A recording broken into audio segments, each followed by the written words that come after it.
আসসালামু আলাইকুম। প্রিয় দর্শক, কেমন আছেন? আশা করি ভালো আছেন। আলহামদুলিল্লাহ আমিও ভালো আছি।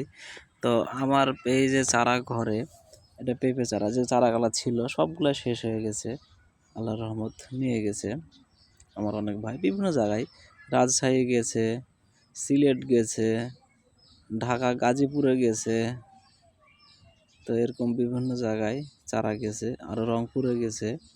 তো বাকি চারা অল্প একটু আছে। এই যে আজকে 100 পিস চারা নিচ্ছে এক ভাই।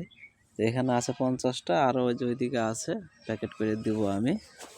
তো এই যে আমি পেঁপে চারাগুলা, এই যে দেখুন, এর আগেও দেখাইছি, আবারও দেখাচ্ছি। এই যে পেঁপে চারাগুলা আমি এভাবে সুন্দর করে প্যাকেট করে দেই, এভাবে সুন্দর করে চারাগুলো দেই। তো চারাগুলো যেন সুন্দরভাবে যায়।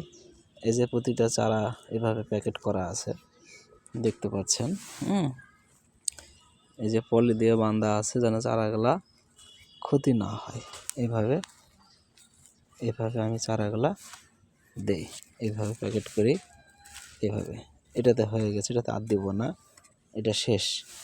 তো পেঁপে চারা, এটা শাহি জাত, শাহি পেঁপে চারাগুলো আমি এইভাবে দেই। আর এখন চারা যেগুলো আছে এগুলো ছোটো, কয়েকদিন দেরি হবে। তো চারাগুলো আমি এভাবে দিয়ে থাকি, সুন্দরভাবে যায়। কেউ বলেনি যে এ পর্যন্ত নষ্ট হয়েছে, পচে গেছে, ভাঙে গেছে, মুচকে গেছে, এ পর্যন্ত হয়নি। আল্লাহর রহমত ভালো আছে, সুন্দরভাবে যায়। আমি AJR কোরিয়ান সার্ভিসে চারা পাঠাই, আমি বাসও পাঠাই না। কেউ যদি আসে নিতে চায় নিতে পারবে, আর না হলে AJR কোরিয়ান সার্ভিসে দেই। আজকে এই চারাটা দিব আমি যশোর, এই চারাটা যশোরে দেবো আজকে। তো ঠিক আছে, ভালো থাকবেন। চারা লাগলে যোগাযোগ করবেন। আসসালামু আলাইকুম।